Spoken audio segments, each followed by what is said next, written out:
Hello, welcome to Tarot with Chiva. Ngayon pabasahan man po natin ang ating mga Leo. So Leo, this is your weekly reading. And this is Sun, Moon, Rising as well as Venus placement. Kunin mo lang yung para sa iyo at kung hindi mo naman may-resonate ito, pwede mong tignan or panoorin ang iyong rising sign. So, once again po, hindi po ako unang magme-message sa inyo para sa mga private reading. Kayo po magme-message sa akin dito sa aking mismong account. Ito po, kung saan ko in-upload to. Yung iba po kasi kumukuha ng mga video namin, so ingat po kayo doon, no? Ingat kayo sa mga scammer. Kasi sa panahon ngayon, kailangan na natin maging wise. No? Tignan mabuti. Kasi sayang naman yung ilalabas ninyong pera. Diba? Kung mapupunta lang sa hindi mga totoong tao. No? With all that being said, let's dig in sa iyong tarot reading sa ating mga Leo. Leo, ang ating mga magaganda at poging Leo dyan.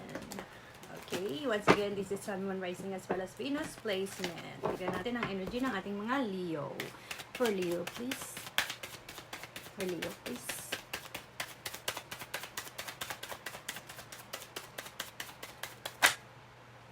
Woo! First card, love it! The King of Swords.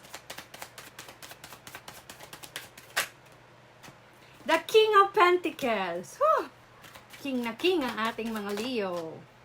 Wow, planning something ha. Meron kang the Two of Wands. The Page of Cups. Wow. Whew! Ganda ng mga vibration energy ng ating mga Leo ngayon. The King of Swords. Wow. Oops. Lumabas ang huli. Okay, okay. So, nakikita ko dito. Saan tayo magsisimula?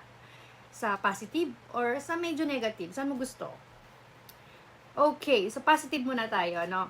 So, nakikita ko dito sa'yo, ito at ito.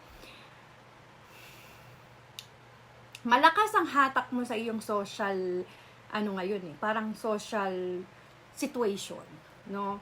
Yun yung aking nakikita dito. Malakas ang iyong hatak sa iyong social environment, no? Or sector or section, ikaw nang bahalang maglagay doon ng words na gusto mo. Pero nakikita ko, dahil si Sun is lilipat ng si Sun kasi ang iyong ruling planet, 'di ba? Ikaw ang energy, ikaw ang nagbibigay ng buhay sa mga tao dito sa planetang Earth, which is not literally na ikaw, pero ikaw. I mean, yung sign mo, yung zodiac sign mo, yung sun sign mo, okay? No? So, nakikita ko rito, nakatuon yung pansin mo sa I think nakatuon dahil dito sa mga energy na to, nakatuon ang pansin mo sa sa public figure mo, no? Dahil dito. Ayan. Yan yung nakikita ko dyan, no? So, lalo na sa mga wait lang. Sa mga plano mo sa buhay, katutok ka. Punong-puno ka ng ng confident doon, no? Punong-puno ka ng confident and I think you have clarity. Dahil kay Ace of Cups at saka kay Page of Cups, diba? Pinagsama mo. Not Ace of Cups, is a Ace of Swords, sorry, and the Page of Cups. Okay. Let me see. Anong advice dito? The Death. Okay. The Death, transformation. May something na transformation. May kailangang mamatay para may mabuhay. Death and rebirth.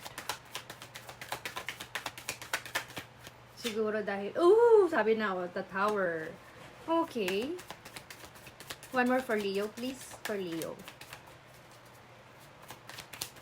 Huwag ka mag-alala. Huwag ka matakot. Ang Leo, may takot? Wala. Told ya.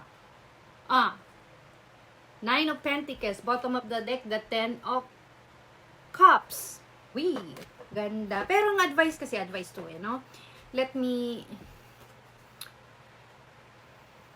read the cards. Isama ko na tong si ano, no? I think ito yung panahon para ipakita mo yung talento mo eh. No? Kailangan mo nang gumising sa katotohanan na hindi lahat Leo, no, is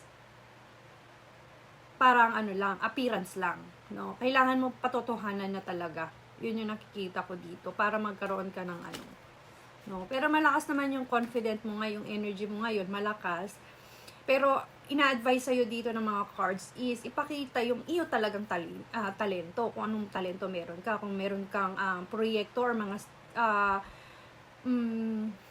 dahil dito kay Nine of Wands, kung meron kang mga project na sinimulan noon, no,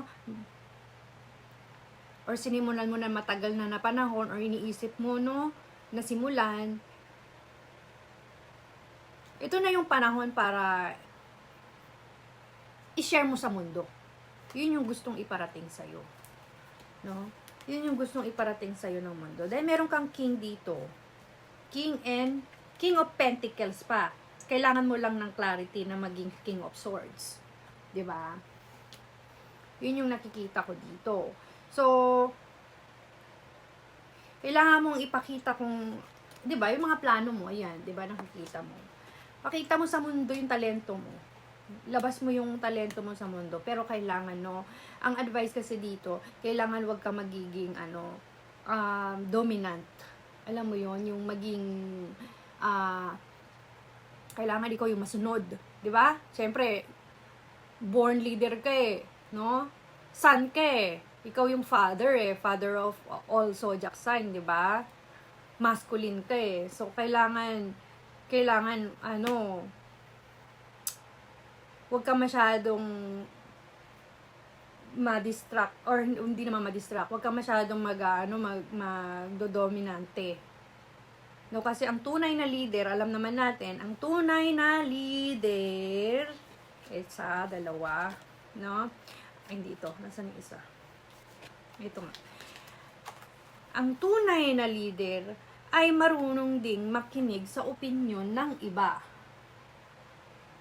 'Di ba? Leo, so ayun. You need clarity, no, sa mga planning mo, no? Wag mong sabihin sa sarili mo na wala akong confidence, di ko alam kung paano gagawin ko, wag, no? Yan, may tower ka na. No, alisin mo na tong mga mga sakit-sakit mo sa loob mo, sa emosyon mo, alisin mo na yan, no? Mga bigat, no? Alisin mo na yan. Wag ka lang kapag nag-success ka or nag-succeed ka sa iyong mga ginagawa, lalo na kapag ngayon ipapakita mo na sa buong mundo yung talento mo, kung ano ka talaga, no? Yung gusto mong gano'n ang gawin mo, no? Wag ka magiging dominante. No? Apa ka lang sa lupa pa rin. Be humble pa rin, in short, okay? So, that's your reading, Leo. Thank you and see you in my next video.